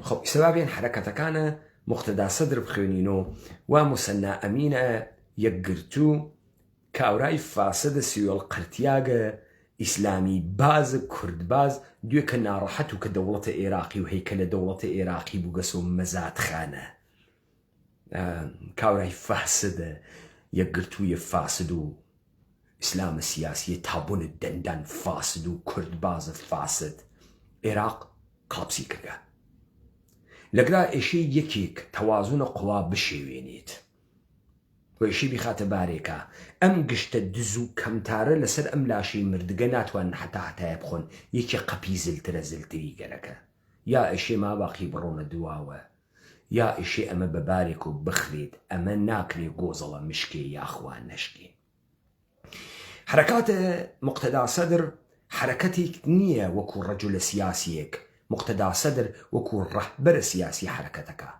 بو إلا بردنوي حفتاوسي كرسي بارلمانا أغاي مقتدى صدر جعفر صدر كانديد خص وزيريكا نخوي أما رهبر إمكاركا خوي بوست إجرائي ناقري خوي رهبرية معنويكا أغاي مقتدى صدر امرو بر أقريت با حيترانة قانون بازي ودستوري لإراقا تا أوان نتوانن بإجماع حزب قلتر بدو صو هشتا كرسي بارلمان دولة دروس كان تحميلي كان بإراق أغاي مقتدى صدر لوزن خوي استفادك هذا تيار جيش المهدي هس بوري هس بايقاه مسألية الشيعي هس وأتوانين للراديكاليزم استفادك هاوكات أغاي موسى صدر مردم طرفدار خوي مردم السبيل أنيريت خيابان دولة إراقي جرأت أكا مردم السبيل بات برفي شك دبا بدات مقتدى صدر بعنوان دولة فاسد الدس نشاندي خلق السبيل كج هيز نظامي أجوريني لبرامبر الدولة أولا شرعيتي منطقي وجهاني أكليت دوما دولة إراقي أخات سرجيغي كهس حركتي خيلة دروسة لحاظ سياسي جماعة نوري المالكي يا تسليم أول مقتدى صدر رهبرة يا إشي بروننا وقناغي كتير أم سياسة ومقتدى صدر قركيسي برو سياسة الرهبرية إراق سياسة السهم السياسي نية سهم سياسي هس بوري هس شهرتي هس هيز نظامي هس إشي توازن قوى العراق بقوري عراق كلابسي كرقا أماني شبه آية الله سيستاني شر صدر ناتوانا كان بمؤسسات وقانوني شر صدر ناتوانا كان أم جريان دانشين سازان كينو قفتقو كينو بشي كين تاجيقيق أخوة إنسان قوناغ بقوناغ أقوريت لهركو يكاك التوازن هيزي بقوريت هرشيشتا أي خات أجير بيه وكوشون إراق الجزائري دري صدام حسين دري بازي سياسي واسع استخلقنا خويندنا وأمسا أجر مقتدى صدر لبرامبر يا كوتان لين ومقتدى صدريش لبرامبر يا كوتا بينتار رهبرايتي عراق ناويسيد بس عراق دوچار برخواردن دائمية هاشي مقتدى صدر بكوجن چون أو قركي تعبير بكات نوري المالكي ناتوانيت أو نقش رهبرايتي بقيريت چون كارناميكي رشي لسني كوجي هس وسنية كان يقبل الله كان جەماعەتە پارتی و یەکێتی بازوانە سەپاهە قودسن ئێرادەیەکیان لە خۆیان نییە. ئەوانەی کە بەر ئەم موسساتە عێراقە سەوار بوون گشتیان ئەیانزانی عێراق کڵاپسە، بۆیە گشتیان بە شوێنە ئەوە بوون حتا ئەتوانن لە مەنابع عێراق بدزن و تعبیرێک لە دەوڵەتە موسسات کەن. عێراق هیچ وەخت ناتوانێت دەوڵەتی موسسات بێت، هیچ ڕەوایەتێکی مشتەرەکە میلەتی نییە و هیچ ناسیۆنالیزمە عێراقیەک نییە. ئەوانەی حەلیمە کوردستان لە ڕۆژە ئەوڵ و بە شوێنە دزیکردن و بەتەوکردنە شەرایەتێک بوون کە هەر وەختی شێویا بتوانن جێ بێڵن و قودرەتیان بمێنێتەوە لە دەرەوەی وڵات بۆ خۆی و بۆ خانەوادەیان. هێزێکی ئینقلابی کە ئێوە بن ئەتوانێت هەم شکست بە ئەمریکا بێرێ، هەم شکست بە تاران بێرێ و هەم ناوچەکە لە دەست بگرێت. هیچ کەسێک ناتوانێت بێجگە لە ئێوە بە ڕەوایەتە کوردیەتێک کە هەرچی عەرەبە لە ژیریشی ئەتوانێ بەحەسێتەوە، یعنی ئینسانە ئازاد و مخەیەر بۆ لە بین بردن جەهانە ئینقیادی یەهودی مەسیحی ئەم خەڵکە کۆکاتەوە.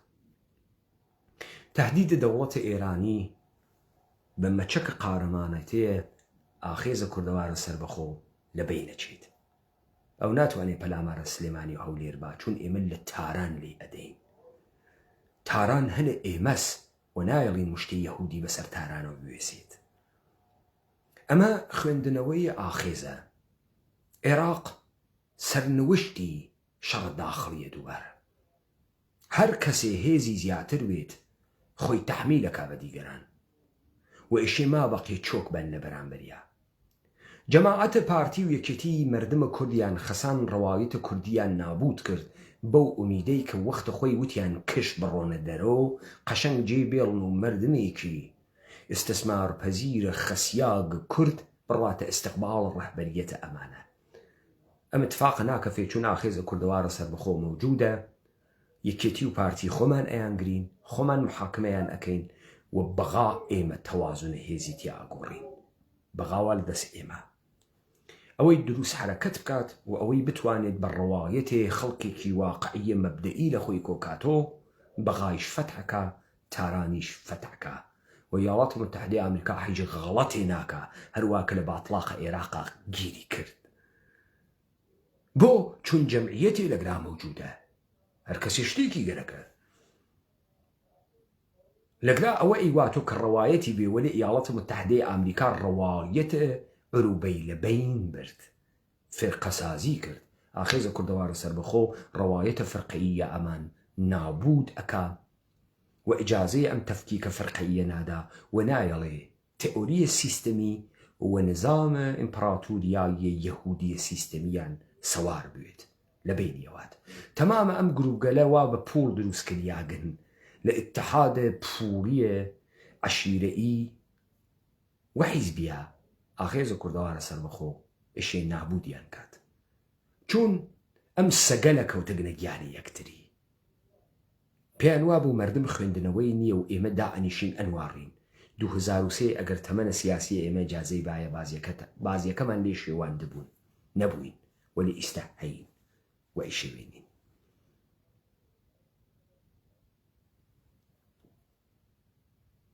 لای ئێوە خۆش.